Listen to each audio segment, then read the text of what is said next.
On many of its marathon transoceanic routes, Taiwan's flagship airline, China Airlines, operated an unusual variant of the Boeing 747, the 747 SP, a shorter and stubbier version of the jumbo jet designed for long-haul flights. One of the routes frequently served by this slightly odd-looking 747 was the 11-hour journey from Taipei, Taiwan to Los Angeles, California, a popular route connecting the United States with East Asia.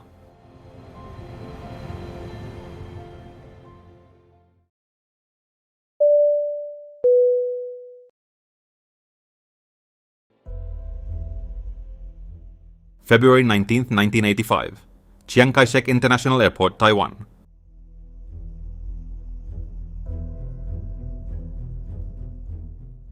It's 4 p.m. in Taipei, and here, a 747 SP designated as Flight 006 is preparing for departure to Los Angeles. On board are 251 passengers and 23 crew members, including a relief captain and a relief flight engineer who will take over midway through the flight so the others can rest.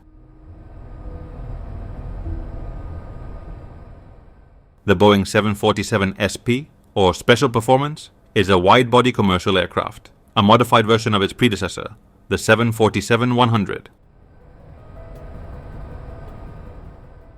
During its development, it was known as the 747 SB, SB as short body, as that was the most noticeable difference at first glance compared to the conventional jumbo jet.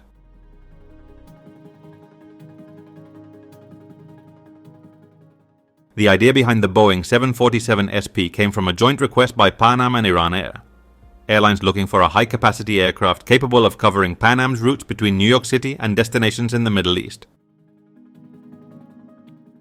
A route that, at the time of its launch, held the record for the world's longest non-stop commercial flight.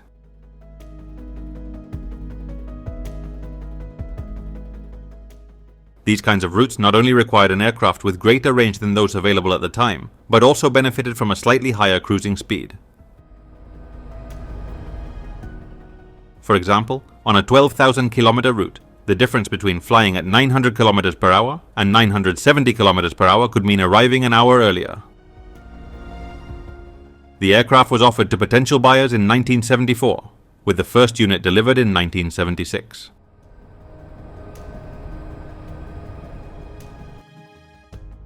As an interesting anecdote, this plane was nicknamed Sutter's Balloon at the Boeing factory, a play on its original acronym SB, and a reference to its designer, Joe Sutter.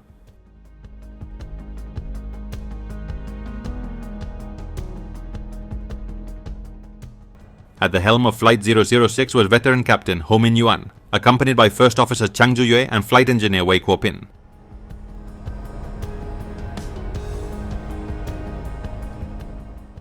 Also in the cockpit were Relief Captain Liu Qianyuan and Relief Flight Engineer Su Shilung. Both the captain and first officer had previously served in the Chinese military. Rounding out the crew were 18 flight attendants, bringing the total number of people on board the 747 to 274.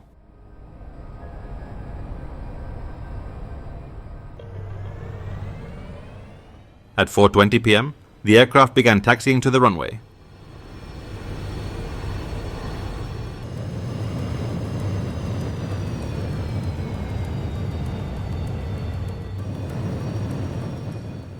The takeoff was smooth, and the flight set course for its cruising altitude of 41,000 feet.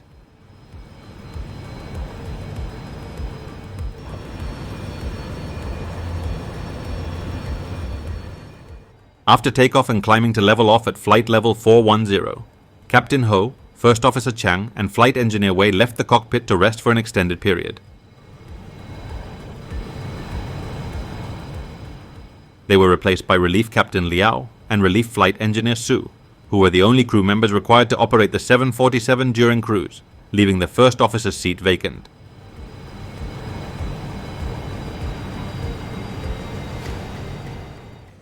After 2 hours of restless sleep, Captain Ho returned to the cockpit and took the First Officer's seat. The flight continued over the Pacific with everything under control, just another day at the office.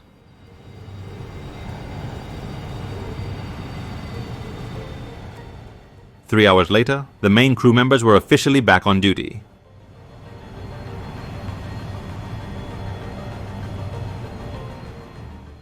A few hours later, as the aircraft approached the US coastline at around 10 a.m., it entered an area of turbulence.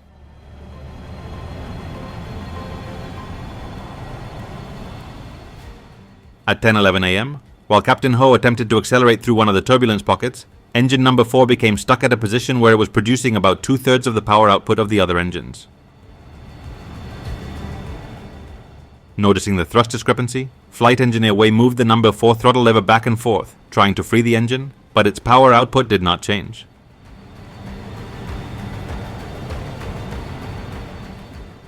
We have an issue with engine number 4. It looks like it's shutting down. The proper procedure for handling this type of issue is to close the engine's bleed air valves before attempting to increase power. However, the flight engineer was allowed to proceed without consulting the checklist, and while working from memory, he forgot this crucial step.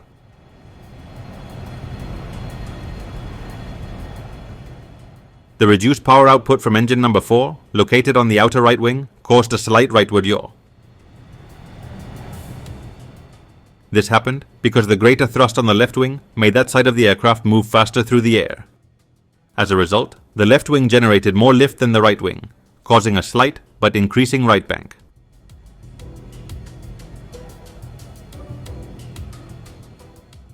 The autopilot reacted immediately, attempting to correct the bank by using the ailerons to slightly lower the left wing. However, this only addressed the symptom, the rolling motion, without resolving the underlying issue. To properly compensate, the rudder needed to be used, as the engine imbalance was causing a yaw that could not be corrected with ailerons alone. In the Boeing 747 SP, the autopilot does not control the rudder, meaning this task had to be handled manually by the pilots. As the aircraft continued yawing more sharply to the right, the increased drag and reduced power output caused the airspeed to drop. A change that Captain Ho immediately noticed. Concerned about the decreasing airspeed, he instructed First Officer Chang to contact Oakland Air Traffic Control Center and request a more suitable cruising altitude for 3 engine operations.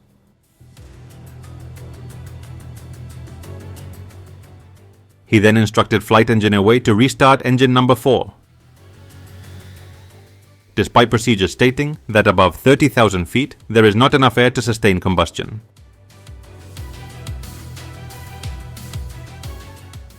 Wei began the restart process, but the engine failed to start.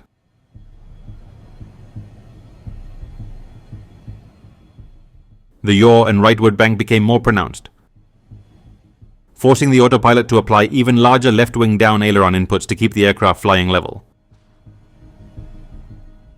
Meanwhile, Captain Ho remained focused on the decreasing airspeed.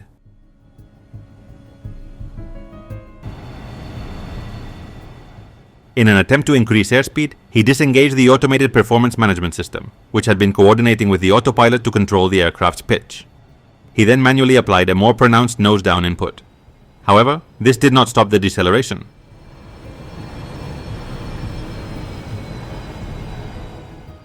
As an aircraft's airspeed decreases, its control effectiveness also diminishes due to reduced airflow over the control surfaces.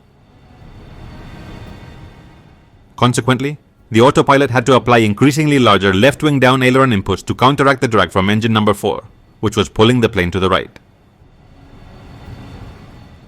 Eventually, the autopilot reached its limit, 22.9 degrees of left bank, but the aircraft's speed continued to drop, meaning even greater control inputs were needed beyond this limit.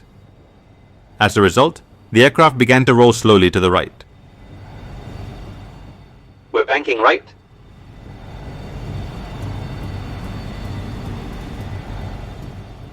However, Captain Ho, the pilot in command, remained fixated on the airspeed, seemingly considering the slight bank as a secondary concern. Over the next minute, the 747 continued rolling, reaching a 45-degree right bank. Even then, Ho was still attempting to increase airspeed. Dissatisfied with the autopilot's performance, he decided to disengage it and take manual control of the aircraft. He reached out and flipped the autopilot disengage switch, an action that would have immediate and catastrophic consequences.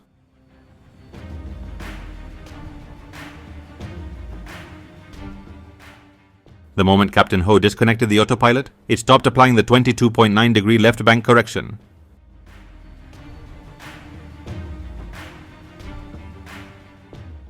With the aircraft already tilted 45 degrees to the right, the sudden removal of this counteracting force caused it to roll even more rapidly to the right, passing 90 degrees and completely inverting itself.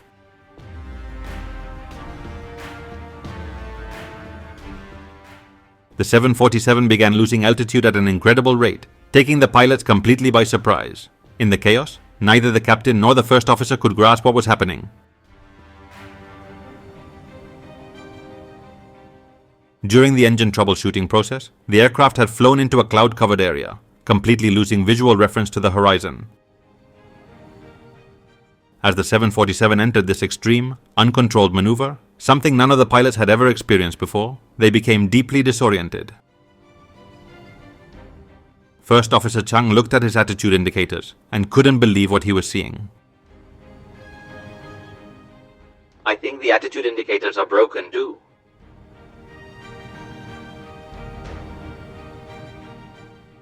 Captain Ho, acting on instinct, pulled back on the control column, which sent the aircraft into a terrifying inverted dive.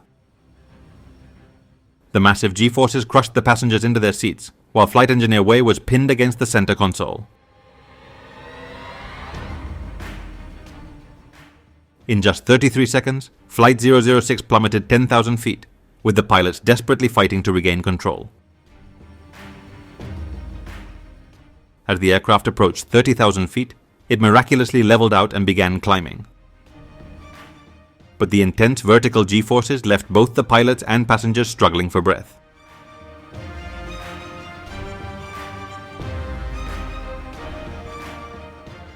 However, the nightmare wasn't over. This was just a brief moment of false relief.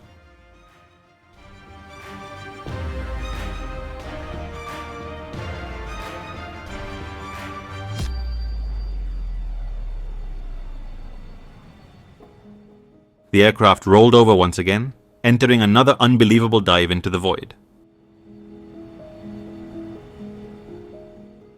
As it plunged past 19,000 feet, it then shot back up with over 5 Gs of force.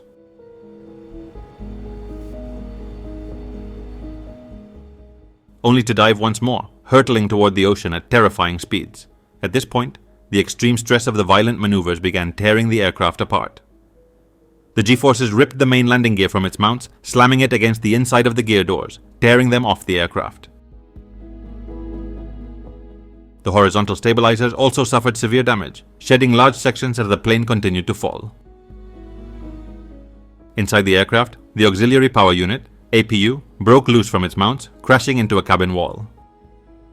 In the passenger cabin, the overhead compartments flew open, sending luggage hurtling through the cabin, striking passengers.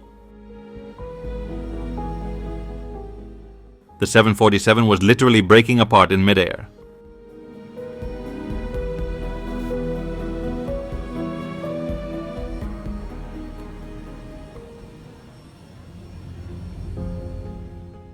Then suddenly, at 11,000 feet, Flight 006 emerged from the base of the thick clouds into clear skies.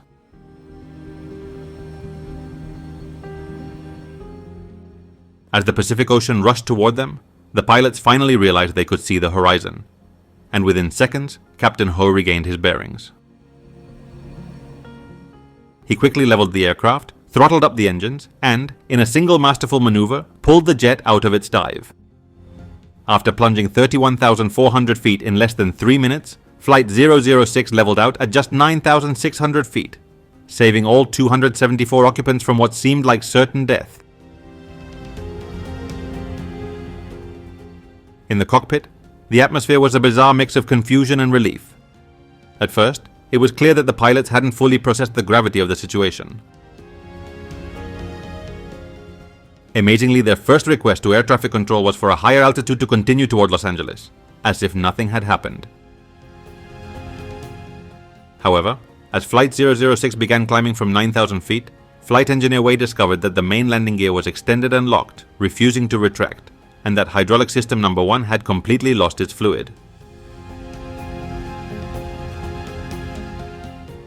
Although they didn't yet know the full extent of the damage, it was clear that an emergency landing would be necessary. The crew agreed with Oakland Air Traffic Control's suggestion to divert to San Francisco.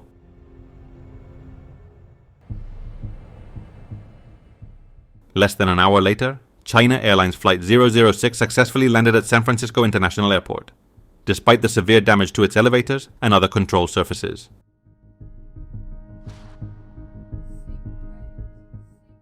Out of the 274 people on board, only 2 suffered serious injuries: a passenger with a broken foot and a flight attendant with a severe back injury.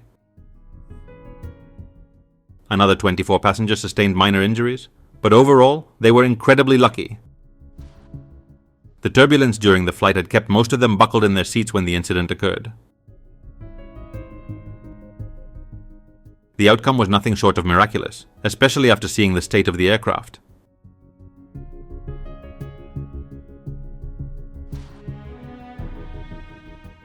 But what really happened? Why did engine number 4 fail? And the pilots, heroes or villains?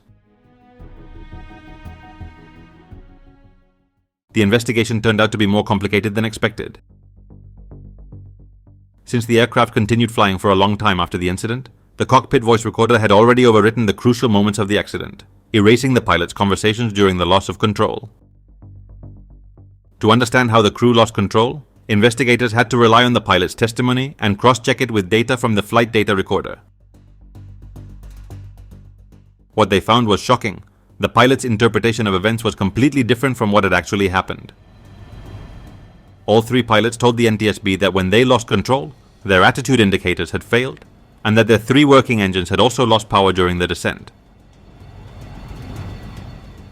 However, none of that was true. The attitude indicators were functioning perfectly. The plane had simply entered such an extreme maneuver that the pilots couldn't comprehend what they were seeing. The engines were not malfunctioning. Someone had simply throttled them back to idle. Having lost confidence in their attitude indicators and lacking an external visual reference, the pilots panicked, helplessly flailing as the aircraft spiraled out of control, until they finally exited the clouds and instantly regained orientation. So what triggered this catastrophe? The NTSB found that a single worn-out valve had caused engine number 4 to get stuck at a low power setting. This was such a minor issue that the pilots barely needed to take any action to resolve it.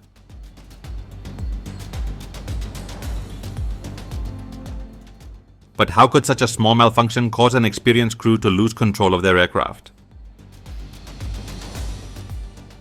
By comparing Captain Ho's testimony with FDR data, investigators realized that Ho had failed to notice the increasing right bank caused by the asymmetric thrust until the plane was nearly inverted. His obsession with the decreasing airspeed led him to believe that this was the primary danger, since the autopilot was still compensating for the rightward drift. However, his misinterpretation of the situation persisted even after the autopilot reached its control limits, and by the time the aircraft began rolling uncontrollably, it was already too late. Therefore, when Captain Ho disengaged the autopilot, he was unprepared to take over the actions it had been performing, leading to an extremely rapid loss of control. However, the NTSB pointed out that, as a veteran pilot with over 10,000 flight hours and a strong training record, Ho should have known how to use the rudder to counteract an engine failure. In fact, he had successfully handled similar scenarios in the simulator many times before. To understand why Ho failed to take this critical action and subsequently did not realize the aircraft was rolling further and further, the NTSB examined 2 key factors: fatigue and over-reliance on automation. After the accident, China Airlines repaired the aircraft and it was back in service later that same year. It changed hands twice before eventually being sold to a private Christian missionary organization, which operated it until its retirement in 2005. Unfortunately, the aircraft never had a dignified ending. To this day, it sits abandoned and decaying at Tijuana Airport, Mexico. The pilots of Flight 006, and especially Captain Ho, were both the heroes and the villains of this story. Somehow, Ho lost control of a perfectly functional aircraft, nearly killing 274 people. Yet his remarkable recovery from the dive was an incredible display of piloting skill. No one knows how much longer the aircraft could have held together before breaking apart in midair. Regardless, Ho saved the plane. Most passengers still consider him a kind of imperfect hero. He caused the situation, but he also corrected it, which is more than many pilots can say.